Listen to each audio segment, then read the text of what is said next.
title of what I'd like to talk about, we restored wolves in the Northern Rockies. Kind of now what? It's been a large, huge effort by a lot of different agencies, and you can see at the bottom, the U.S. Fish and Wildlife Service is the lead agency, but it's involved all the state agencies that are in this area, National Park Service, Forest Service, Native American tribes, USDA Wildlife Services, private organization. This has been a huge collaborative effort since the late 1980s. If I can make this work, great. So as I talk, I ask everybody here, it's not really important whether you like wolves or don't like wolves, but whatever side of that equation you're on, try and imagine, whatever you feel, try and imagine what the other person that thinks very differently than you, what do they feel, why do they feel that, and give yourself some room to not judge, just listen to that other side. So, and I'll go through that, because a lot of wolf management runs on that dynamic. So people that really like wolves or really don't like wolves. If you like wolves, this is what comes to mind. This is this magnificent animal. It's a symbol of wilderness. It has all very positive connotations.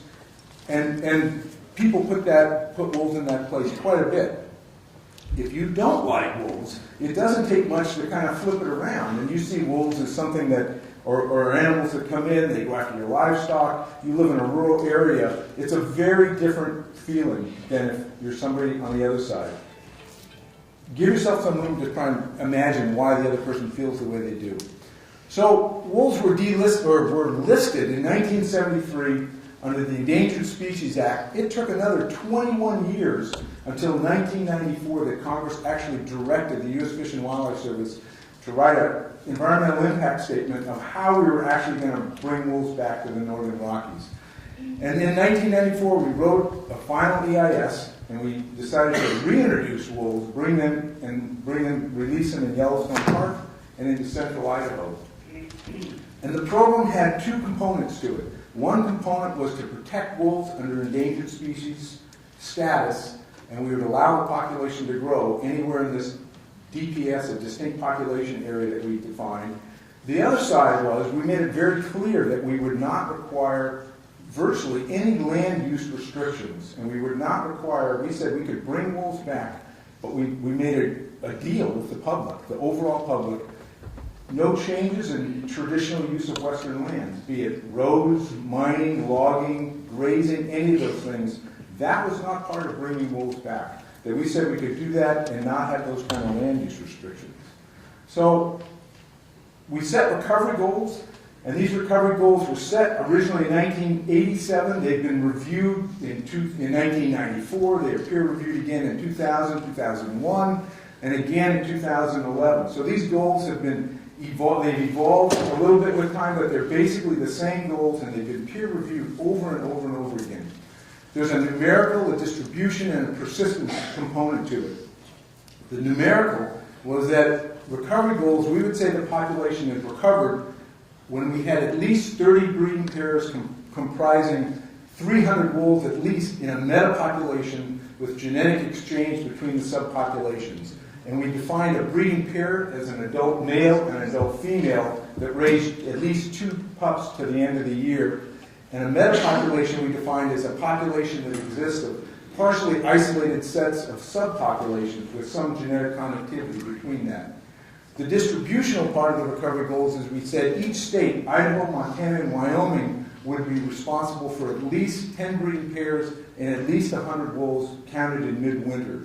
The persistence component was that this had to go on for at least 3 successive years. In addition to that, we added a management buffer that we required Idaho and Montana to bring, so we never got close to that 10 and 100 threshold, that we'd have them manage for at least 15 and 150 wolves each state. And in Wyoming, outside Yellowstone Park and the Wind River Reservation, Wyoming would be responsible for the 10 and 100. The other 5 and 50 would come out of Yellowstone Park or the Wind River Reservation. So, while this was all going on, in the late 1980s, wolves started coming down from Canada. Canada had a very strong control program going on, and they stopped it in the 60s. A lot of lethal control, poisoning, just eradications.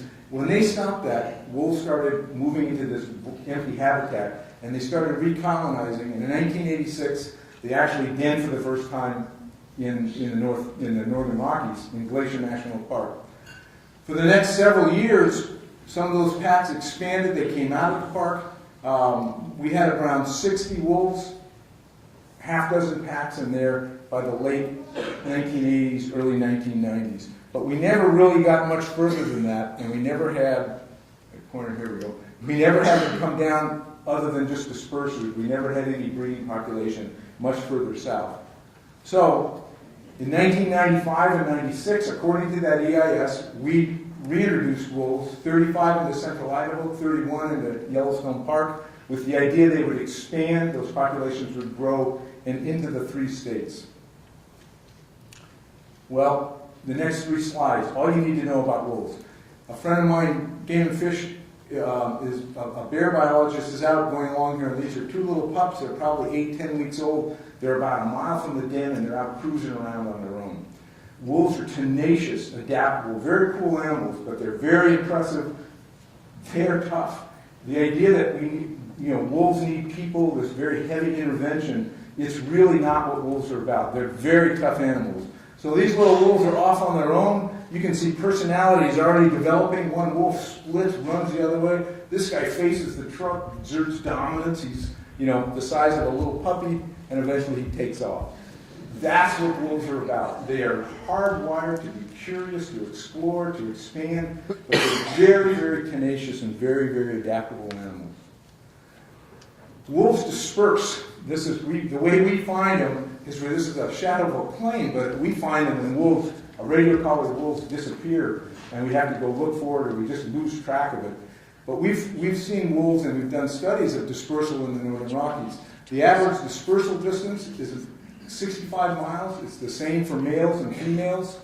The longest distance dispersal we've had is over 550 miles. And these are just straight line miles on a map. The average dispersal age is around 32 months. Again, both for male and female. The ones that dispersed, about 28% reproduce, are males, and about 42 female dispersers reproduce. And we see dispersal occurring all year round, but it peaks right before breeding season. And breeding season in the Northern Rockies is January and February, and you see dispersal rates peak right around those times. So, this is a study we did with 287 dispersers of radio-collared wolves. And each one of these, the arrow represents an endpoint. There's a little green spot. It's the beginning point. And represents about 25 to 30% of the population. So 287 dispersals between 1993 and 2008. And again, we've seen dispersal go between all 3 recovery areas, Montana, Idaho, and Wyoming. We've also had them go back and forth, so we're tied to the Canadian population as well.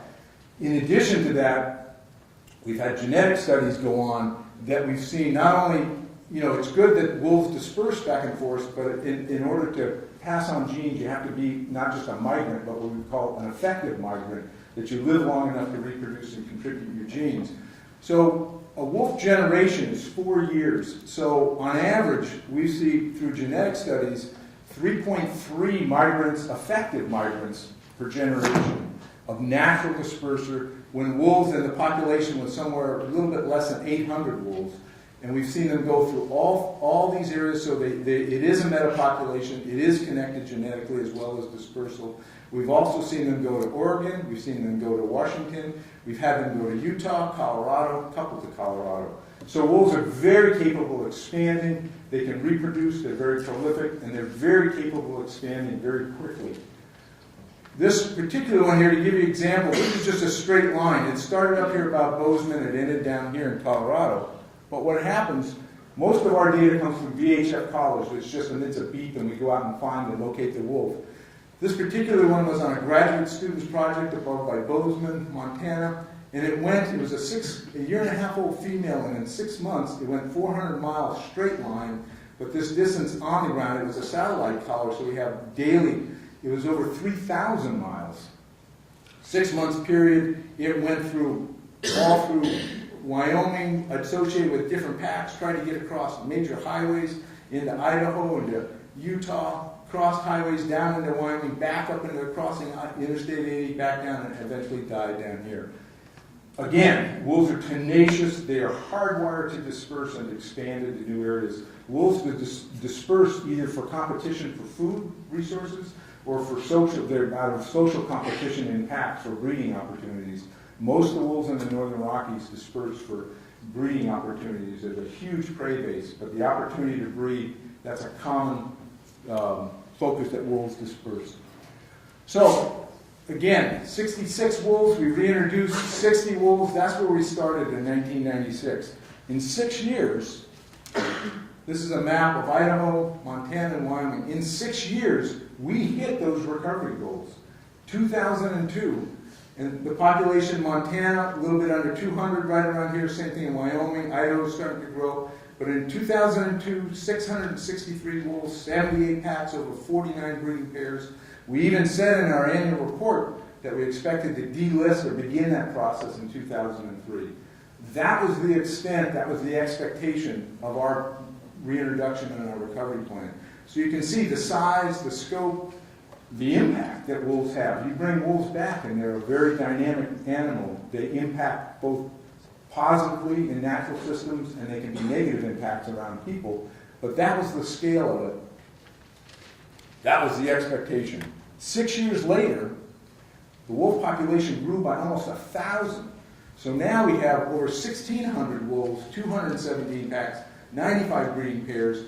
Look at the state populations have dramatically increased.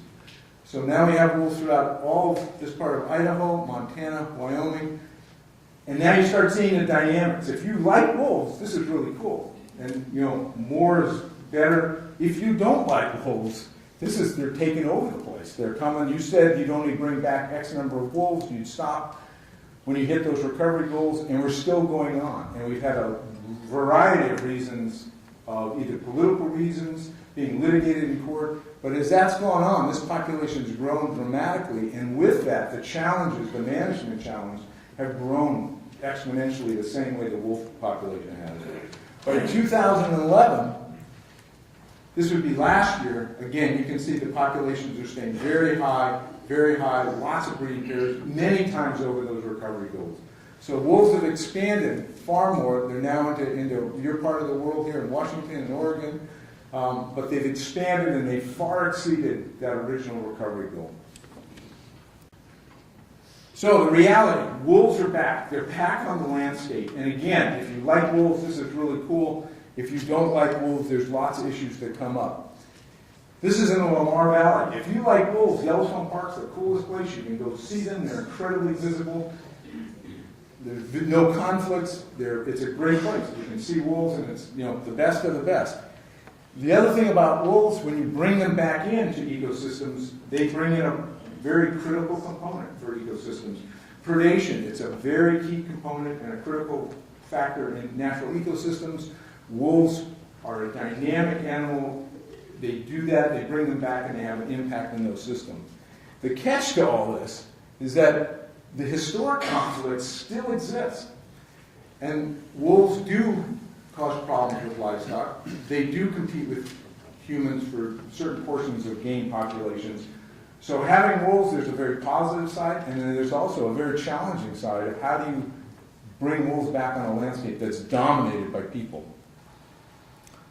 So I'm not going to spend a lot of time on ungulates, but we know wolves compete with humans for available ungulates. Most ungulate populations are managed so that there's not only a sustainable level, but there's also a harvestable surplus. When you bring large predators back, such as wolves, bears, lions, those kind of predators, that does compete in that harvestable portion of the population. The other thing, we know that wolves successfully prey on vulnerable animals. They select prey based on what's available, and they seek out what's vulnerable. They're very good at that, and we know that as well. But the main thing is that they treat domestic livestock very similar. They do. They go after what's available. They select what's vulnerable. So you have to remember, we made a pledge. The service made this promise. We would not allow wolves to chronically kill livestock when we brought them back, and we would manage those problems. We would not allow the livestock industry to take disproportionate the cost of having wolves come back. So with successful recovery, it means you have to take that responsibility to minimize those depredations. what we see happening, the patterns pop out very quickly. Wolves key into prey, and in our part of the world, in the Northern Rockies, it's mainly elk as one of their primary prey.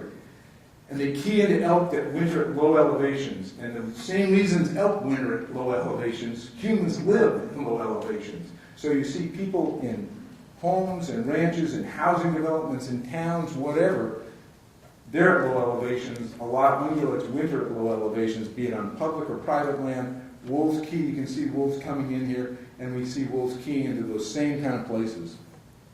The other thing, this is a wolf here going through horses. We see wolves around livestock a lot.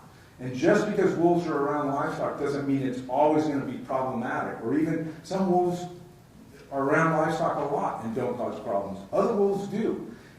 Wolves, there's a huge variation in their behavior, and you have to account for those differences if you're going to try and deal with them. But we see them around livestock a lot. The catch comes, wolves breed in January and February. They select a den in April. In early April, well, those den selections are often based on late winter, early spring elk distributions. And so if you have elk in an area, wolves pick a den site. They den there, they're tied to those dens or a rendezvous site that's adjacent to the den for the rest of the spring and through the summer. The elk calve in a different area. When green up comes, they move higher in elevation. Livestock comes on either in private or on public grazing allotments, and you have wolves in the midst of livestock, and that becomes a potential problem. The same thing in Wyoming. We complicated it a little more. We have a lot of winter range that's been lost due to subdivisions, houses, towns, logging, cattle operations, whatever. And so there's 22 feed grounds that feed about anywhere from 100 to 600, 700 elk during the winter, and then a national elk refuge in Jackson, Wyoming that feeds another 7,000 to 8,000 elk. So you can imagine if you're a young wolf, you're out cruising around on your own, dispersing, and you bump into something like this, you go, yes, thank you. And you stay there. That comes, you pick that site, you find a mate, you join an existing pack, but you key into those areas with prey. Well, the same thing happens. This is the same area. In the wintertime, there's elk. As the spring comes on, elk move up in elevation, they calve in different areas, livestock come onto the area, wolves pick those as den sites, and you have this potential conflict of wolves and livestock. So, this is the current, or at least last year, this is the distribution of wolves. And you can see it goes around. This shape is there for a reason. If you look, each dot represents about 10,000 cattle or calves. And you can see in red up in the corner, here, there we go. Up in the corner there, once you get outside of those areas where we have wolves being recovered, you really get into dense livestock. And again, remember, we made this agreement in the beginning in 1994. We would not allow wolves to chronically go after livestock. That was just not going to be part of our program. So when wolves get out of there, they bump into livestock. Obviously, places like Kansas, Nebraska, not great spots for wolf recovery. There's a lot of cattle. If you add sheep to that, as you get into southern Idaho, has sheep into eastern and western or southern Wyoming, the same thing. When wolves get into those areas, as an agency, we remove those wolves when they chronically killed livestock. So the expansion and where this has been primarily that shape. If you look at the topography here, once you get out of the Northern Rockies and into the plains, occasionally you always have these long distance dispersers going on further long distance outside the core population, but they haven't persisted. Even under endangered species status, we lived up to that obligation we made. When they chronically killed livestock, those wolves would be taken out of the population. The population has grown dramatically despite that. We know wolves and livestock is far more vulnerable when there's larger, or far less vulnerable when there's larger animals involved, such as cattle, yearlings. When there's fewer livestock, they're less dispersed, they're confined in pastures or corrals, they're seasonally present, they're distant from den or rendezvous sites, there's some kind of human presence, riders, herders. Guard dogs are really questionable whether that helps all that much. We know they're far more vulnerable when there's smaller animals involved, be it calves, sheep, lots of livestock dispersed over large areas, It's not fenced, such as large grazing allotment. They're present year-round. They're close to dinner rendezvous sites. There's no human presence. And again, guard dogs are somewhat questionable. So, this is no surprise. We brought wolves back. We had a control plan, and we knew this was going to be a problem. This was not done haphazardly. So, in the 1994 EIS, we wrote a definition. What would it mean? So we said everybody, we went through a NEPA process, public review, to have everybody on the same playing field. And we defined problem wolves. I'm sorry for the text, but let me just read it really quickly. Wolves that have depredated unlawfully present domestic livestock or other members of a group or pack of wolves, including adults, yearlings, young of the year, that were directly involved in the depredation or fed upon livestock remains that were a result of the depredation, or that were fed by or are dependent upon adults involved in the depredation. Because before these young animals mature to where they can survive on their own, they will travel with the pack and learn the pack's depredation habits. So again, this was stated through a NEPA process in the EIS in 1994. We had no illusions that somehow we were going to bring wolves back and they would not be problematic. The catch is we would make sure we dealt with that and not let that dominate our program. We also defined, again, 1994, what would be involved? How would we control? And control includes a lot of things. So it's a deliberately planned management of wolves to minimize human conflict, wolf conflict. It includes establishing barriers, noisemakers, guard dogs, moving and herding livestock, building fences, harassing, aversive conditioning, capturing problem wolves, releasing or monitoring it on site, capturing problem wolves and relocating them, putting in captivity, or killing wolves. And that applied to all problem wolves. And again, that was the starting point that we said we would bring wolves back. So, as time first started early on, we did just that. This is in 1990. This would be, 22 years now. My daughter's in graduate school. When she was in the 2nd grade, I hired their entire class to go around 2 miles putting flagging, and everybody laughed at what an absurd idea what this was, and trying to discourage wolves from going inside some of the pastures where we had problems.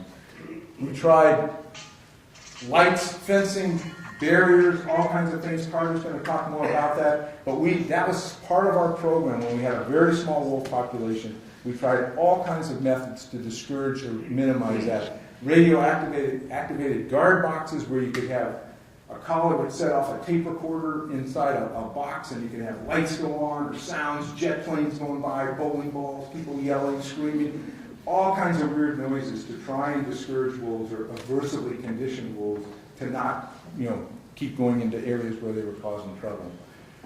We tried extra riders and herders. This is just something out of the Wyoming, out of the library. We would arm them with receivers, with all kinds of information of locations and coordinates of where these wolves are. We tried to micromanage this, and every little nook and cranny where the wolves are, and the ranchers would know where they are. Half the time when we did this, we made the problem worse. That wolves are commonly around livestock. It doesn't mean they're causing trouble, but it just elevated the level of tension that people were worried about that. We used less than lethal munitions. We tried firing cracker shells, rubber bullets, you name it, to scare wolves out of areas. We tried to displace wolves from den and rendezvous sites that were established near grazing allotments or cattle production areas. We tried to displace pups from livestock depredations. We went through and we tried everything. A whole other story. But we tried everything to do to discourage wolves. And again, I'll let Carter go into more detail about that. The question is, can you do it? And yes, you can, in a very small scale, chase wolves out of a place. Do you change wolf behavior? You don't make wolves suddenly become vegetarians and not go after beef or after wild ungulates. You scare them out of an area. That's a very different act of what you're doing. You're not changing wolf behavior. So there's some real limitations to it. Around 40 guard herding dogs have been killed by wolves, and we realize guard dogs need protection. So what do? We brought these wolves back. They're doing very well. They're expanding. And we realized we could get a lot better guard animals. We could get tougher livestock. But the reality of having wolves come back is that there's some places where wolves can fit very well, and you can have wolves. There's other places that they're going to be problematic. This is just a typical year. This is last year, and about 58 out of the 287 packs were involved in depredation. They killed 180 cattle, 162 sheep, which is pretty low actually, 9 dogs, 7 others like llamas, goats, horses. But the real take-home message here is that this is not even half full or half empty. 20% of the population were causing trouble. The focus is on the 80% that doesn't. The program was developed on wolves that did not cause chronic depredations. Wolves can fit in a lot of places. So our program, and if you're having a program here, I would encourage you to look at, there are a lot of wolves that don't cause trouble. That's where you want to encourage wolf recovery. When they do cause trouble, remember that obligation that you promised to protect livestock interests. That has to be dealt with. We spent last year $3,650,000 some odd on wolf management in 1 year. That's not because that's what it costs. That's because people have become so obsessed with wolf management, knowing where wolves are at any given time. They're unbelievably intensive radio collaring program in all the states. That's not necessary, but it's very hard to get people to back up a little bit and lighten up and let wolves be wolves and manage wolves accordingly. But we've expanded those management costs because of the expectation. It includes over $825,000 for Wildlife Service investigation control, over $300,000 for compensation. So, what we've done in the early days, we did a lot more non-lethal. We moved wolves, 117 wolves prior to 2001. But from 1987 to last year, over 1,700 were killed in control actions. The population has grown in spite of that. It has compensated that anywhere from 10 up to 20% each year in spite of that kind of control. We use science, and we publish what we do. We use science to make management decisions. And we know that in the literature, it's a lot of studies have been done. If you look at sustained, what kind of populations or what kind of percentage of the population can withstand human-caused mortality, it ranges from anywhere from 17 to 48% annually. This means that you could take out 20% of the wolf population every year, and the population would compensate for that and replace that without any disturbance to the population. So when you look at, this is just last year to give you an idea, when you look at human-caused mortality, which means agency control, there's been hunting going on, there's another cause. Montana killed 204 wolves, mainly in control and harvest last year, 23% of the state population.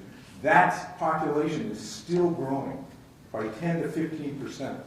Wyoming, we didn't have a hunting season, but we killed 45, mainly in agency control. 14% of the population, that population has begun to stabilize and not increase continuously.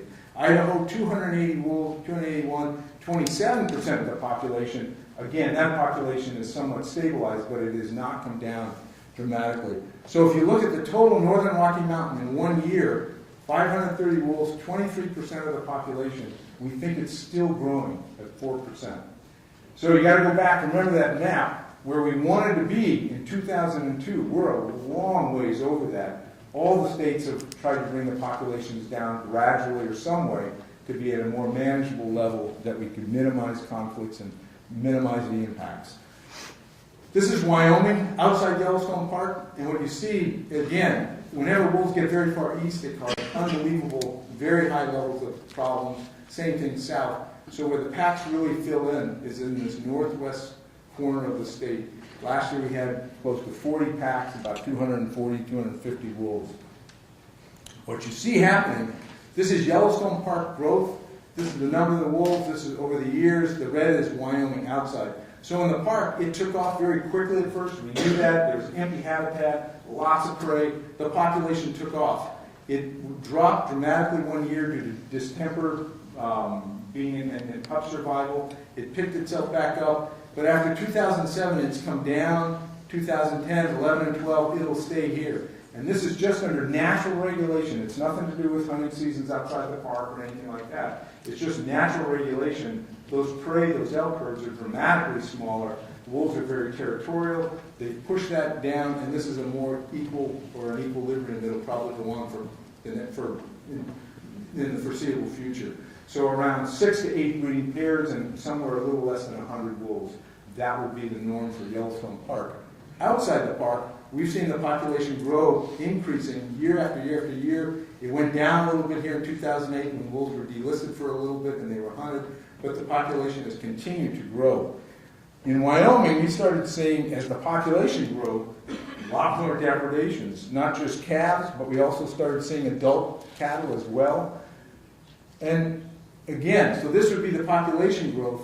We saw, this is cattle going up. In 2006, we had 123 depredations in 1 year. And it's like, wow.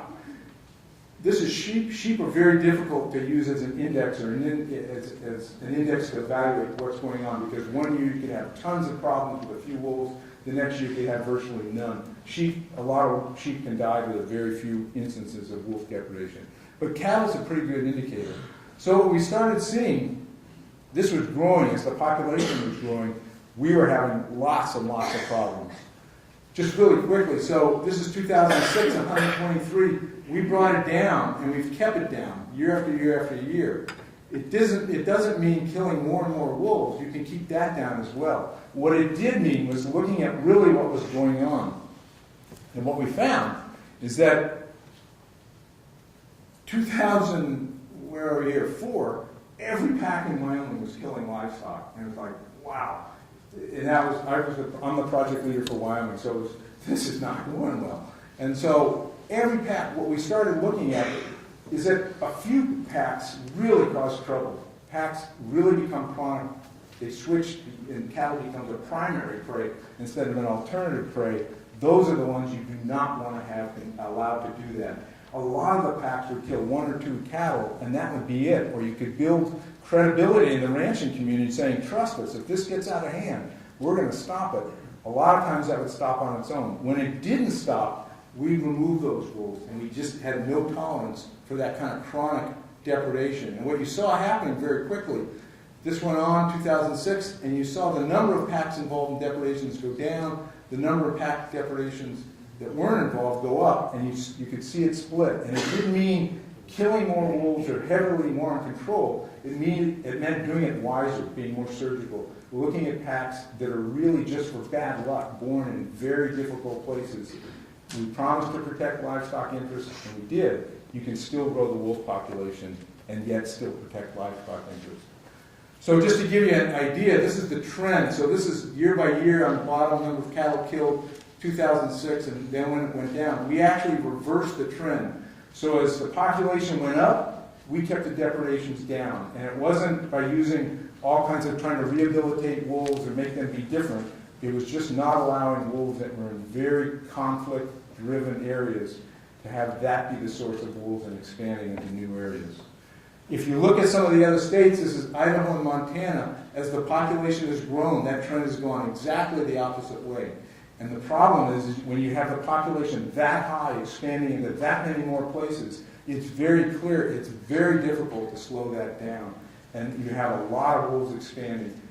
Sometimes more is just more. And so the idea of having more wolves is not necessarily better than having more wolves in more appropriate places rather than just expanding into all different areas. So part of recovering wolves, and what we've encouraged the states and supported the states from the day one, was that once wolves were recovered, hunting is a useful management tool. And you can control that population growth. That's part of how we manage all other species. The best thing for wolves is to be managed like other species. And endangered species status is not an appropriate tool for a recovered population. So once we hit those recovery goals, we have tried to delist wolves. But as I say, again, those two perspectives, you like wolves, you don't like wolves, that's been in court after court after court, and that's been very difficult to move forward on that. So just to give you an idea of what other states have done, hunting, trapping, control in the western Great Lakes and northern Rockies. Minnesota had a quota this year. They all recovered wolves, and they all succeeded so well that the population grew and grew and grew. And all the states, without exception, have tried to figure out ways now to bring it down to more manageable levels. It succeeded. The biggest difficulty is we're having trouble with our success. And everybody that likes wolves wants to have more wolves. Everybody that doesn't want to have less. And the management challenge is how do you balance that out? So in Minnesota, it had a quota of 400 this year. First year they were delisted, they tried to bring the population down. They had trapping involved, 390 were taken. They used lethal control as how they deal with livestock depredations. Non-lethal control is just voluntary, but that's not a component of their state management. Wisconsin, 200 wolves as a quota, 117 were taken. They also used trapping, lethal control, voluntary. Idaho, they have very few quotas the last couple of years because hunting mortality has not brought the population down, so it's pushed that conversation further to trying to remove more wolves, and that's not always better for wolves.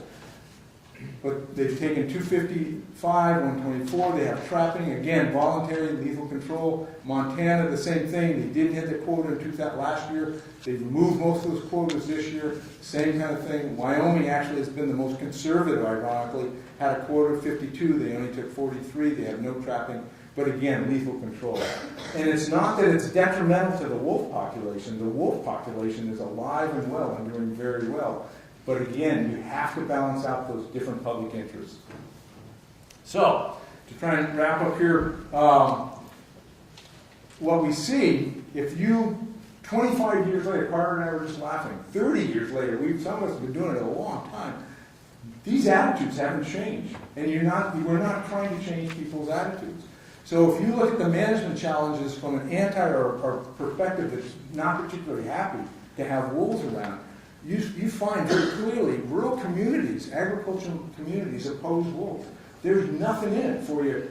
For us to go to a rancher and say, you know, the good news is you have wolves in your pasture and they're going to change the dynamics and the willows are going to come back on the river bottom. That's not a positive thing. So local residents want fewer wolves in fewer places with less legal protection. The catch is you have to have local tolerance. That's where wolves live. If you don't have local tolerance, you can't recover wolves. The reality is that some wolves will always kill some livestock, and those conflicts have to be dealt with effectively and efficiently.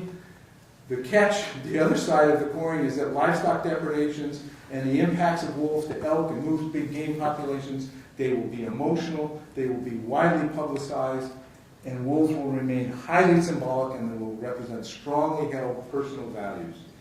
If you go to the other side of the equation, from the people that like wolves, all you have to do is change a few words and they're exactly the same. The public wants more wolves in more places with more legal protection.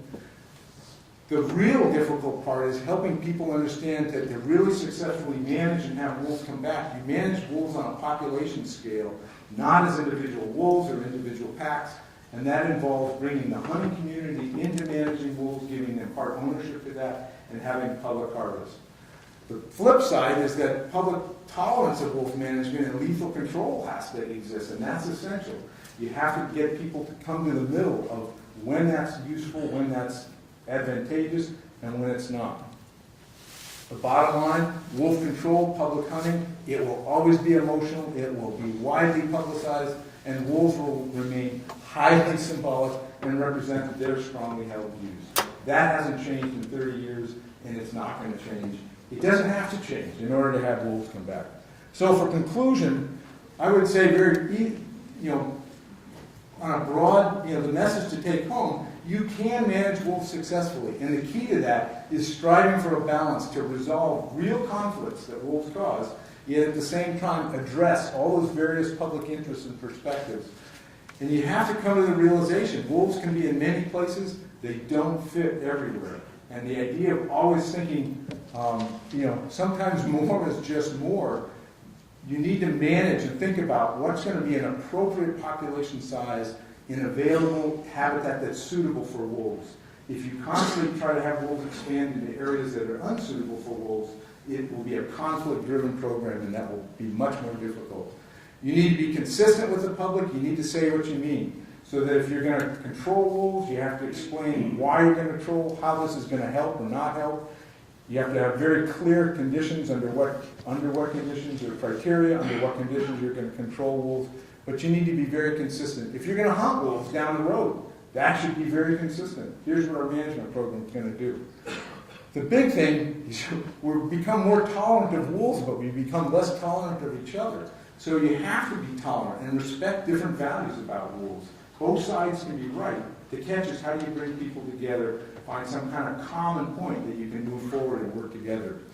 The bottom line is wolves aren't as good or as bad as people would like. Everybody would like wolves to do something. Everybody's afraid wolves might do something. Wolves fit in many, many places. If you can put it all together, you'll have wolves throughout the landscape. Thank you.